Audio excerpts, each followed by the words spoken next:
Hello students, welcome back again in science class. आज का हमारा टॉपिक है इम्प्योर सब्सटेंस।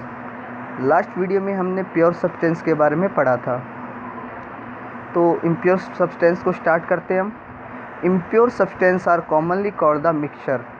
इम्प्योर जो सब्सटेंस होते हैं उनको नॉर्मल भाषा में, हम सामान्य भाषा में मिक्सचर या मिश्रण के नाम से जानते हैं। ठीक है। ए मिक्सचर और an impure substance is made up of 2 और मोर सब्सटेंस। एक जो मिक्सचर होता है या इम्प्योर सब्सटेंस होता है वो 2 या 2 से ज़्यादा सब्सटेंस से मिलकर बना होता है। This substance may be present in any proportion. ये जो सब्सटेंस होते हैं ये किसी भी प्रोपोर्शन या अनुपात में हो सकते हैं। जैसे कि मैं एग्जांपल दूं आपको, सोइल, मिट्टी एंड स्टोन, जो आपके पत्थर होते हैं, तो अगर आपने इनको मिला दिया तो वो आपका क्या हो जाएगा, मिक्सचर हो जाएगा। या एयर, जिसमें क्या अलग अलग गैस मिली हुई है, वो मिक्सचर है या इम्प्योर सब्सटेंस है। जैसे हाइड्रोजन है, कार्बन है, ऑक्सीजन है, नाइट्रोजन, अलग अलग प्रोपोर्शन में है, अलग अलग अमाउंट में है। ठीक है।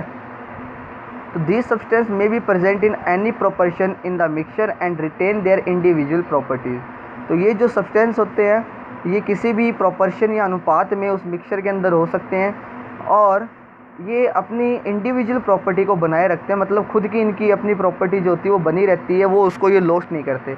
जैसे हवा, एयर में, air is the mixture of the gases. हवा मिक्सचर है गैसेस का। ठीक है। उसमें हाइड्रोजन है, कार्बन है, नाइट्रोजन है, ऑक्सीजन है। अभी अलग अलग अमाउंट में, जैसे नाइट्रोजन आपको 78 मिलेगी, कार्बन आपको 0.023% मिलेगी, ऑक्सीजन 21% मिलेगी, अदर गैसेस मिलेगी। तो अलग अलग अमाउंट में है, ये एक दूसरे के साथ मिली हुई है, लेकिन ये अपनी इंडिविजुअल प्रॉपर्टीज़ रखती है। इंडिविजुअल मतलब जो नाइट्रोजन की प्रॉपर्टी है वो नाइट्रोजन रखेगी, ऑक्सीजन की जो प्रॉपर्टी है वो ऑक्सीजन रखेगी। ये नहीं कि मिलने के बाद में इनकी प्रॉपर्टी चेंज हो जाती है या कुछ या अलग बना लेते हैं। जैसे कि अगर आप मिट्टी में अगर आप पत्थर मिला दोगे तो वो मिक्सचर बन जाएगा, या पानी में आप पत्थर मिला दोगे वो मिक्सचर बन जाएगा। ठीक है। लेकिन पत्थर अभी भी वो क्या रहेगा, पत्थर ही रहेगा, स्टोन ही रहेगा। वो स्ट्रॉन्ग ही रहेगा, हार्ड रहेगा, टूटेगा नहीं नॉर्मली हाथ से, या वो सॉफ्ट नहीं हो जाएगा। वाटर आपका वाटर रहेगा। तो ये मिक्सचर जो होते हैं इनमें जो इनके सब्सटेंस जो होते हैं, क्योंकि या दो से ज़्यादा सब्सटेंस होते हैं, ठीक है, तो ये किसी भी प्रोपोर्शन में हो सकते हैं और साथ में अपनी प्रॉपर्टीज़ को, अपने गुणों को बनाए रखते हैं। ये नहीं कि उसको चेंज कर देते हैं।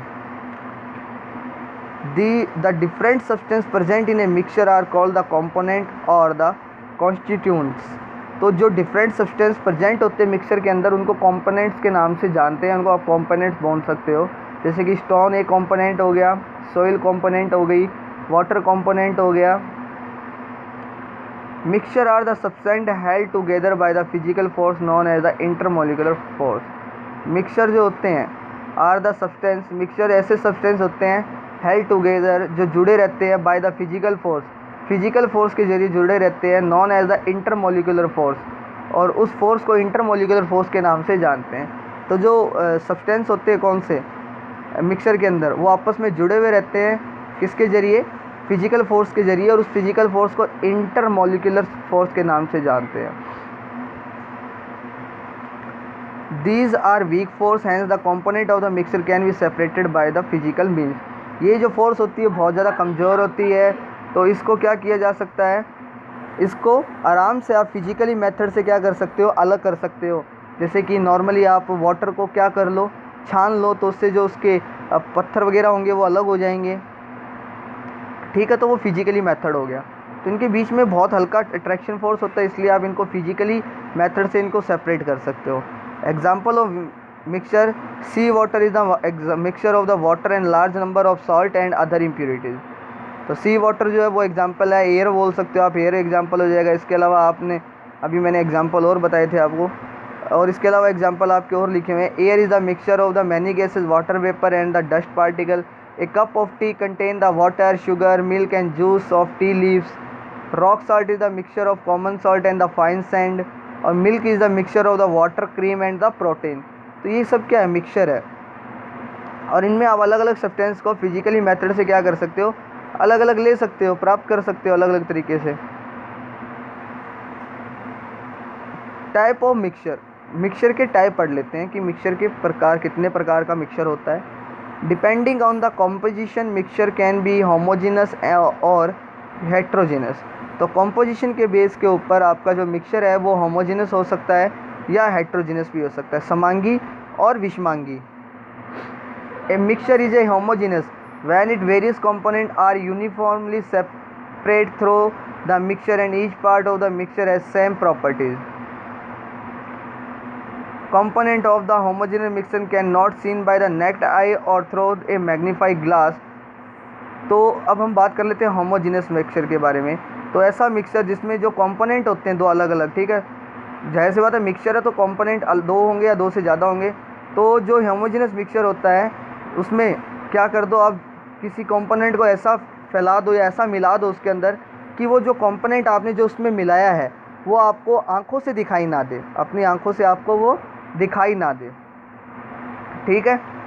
और उनकी प्रॉपर्टी आपको क्या लगे, सेम लगे। जैसे कि अगर मैंने एक वाटर के अंदर सॉल्ट को डिज़ोल्व कर दिया है तो वो पानी आपको देखने में पानी जैसा ही लगेगा, ठीक है, आपको उसमें सॉल्ट नज़र नहीं आएगा। क्यों? क्योंकि सॉल्ट उसमें क्या हो चुका है, सेपरेट हो चुका है, पूरे तरीके से उसमें डिज़ोल्व हो चुका है। तो ऐसे मिक्सचर को हम क्या कहते हैं, ऐसे मिक्सचर को हम बोलते हैं इसमें हम कंपोनेंट को नेकेड आई से नहीं देख सकते, आंखों से हम उसको क्या नहीं कर सकते, पहचान नहीं सकते दोनों अलग अलग कंपोनेंट को।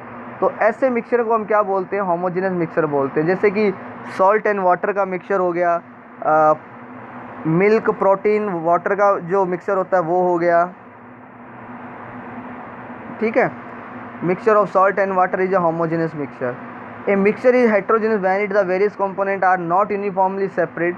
और एक मिक्सचर होमोजेनियस तब होता है जब उसमें उसके जो कंपोनेंट होते हैं वो एक समान रूप से क्या नहीं होते, मिले हुए नहीं होते या फैले नहीं होते हैं, ठीक है। The mixture and each part of the mixture show the different property. और हर पार्ट जो होता है मिक्सचर का वो अपनी अलग अलग प्रॉपर्टी शो करता है। Component of the heterogeneous mixture can be seen bye naked eyes और थ्रो ए मैग्नीफाई ग्लास। तो आप जो कंपोनेंट होते हैं किसके, हेट्रोजीनस मिक्सचर के, उनको आप अपनी आंखों से डायरेक्टली देख सकते हैं। For example sand and iron filling का, या सैंड और आप स्टोन बोल सकते हो, या टी एंड जो टी बनाते हो आप टी, और उसके अंदर जो आप मिक्स करते हो टी ग्रेन्यूल्स यानी कि चाय के दाने, तो वो भी क्या एक्चुअली में मिक्सचर होता है जिसमें आप उसके अंदर चाय की पत्ती को अलग अलग तरीके से, मतलब आंखों से आप डायरेक्टली उसको देख सकते हो। तो ये कुछ एग्जांपल है हेट्रोजीनस और होमोजेनियस मिक्सचर के। होमोजेनियस मिक्सचर के आप और भी एग्जांपल देख सकते हो, ऐसे मिक्सचर जिसमें आप ये डिफ्रेंशिएट नहीं कर पाते कि दूसरा सब्सटेंस कौन सा है, अनदर सब्सटेंस कौन सा है। ओके, तो अभी हम पढ़ लेते हैं difference between the pure substance and impure substance या मिक्सचर। तो pure substance constant of particle of only one kind. Pure substance में एक ही प्रकार के क्या मिलते हैं आपको, सारे के सारे पार्टिकल मिलते हैं। For example all element in compound are pure substance. Mixture consist of two or more type of particles. For example sugar solution is a mixture of sugar and water. The composition of pure substance is the same throughout. तो जो composition होता है किसका, pure substance का, वो सभी जगह एक जैसा होता है या एक समान होता है। जबकि मिक्सचर जो होता है उसमें जो कॉम्पोजिशन होता है वो सेम नहीं होता है, एक जगह पर या अलग अलग जगह पर अलग अलग जैसा होता है। Pure substance have a definite melting point, boiling point and density. For example the melting point of water is 0 degree centigrade and boiling point of the water is the 100 degree centigrade. When a mixture has no definite physical property such as the boiling point, melting point, density etc.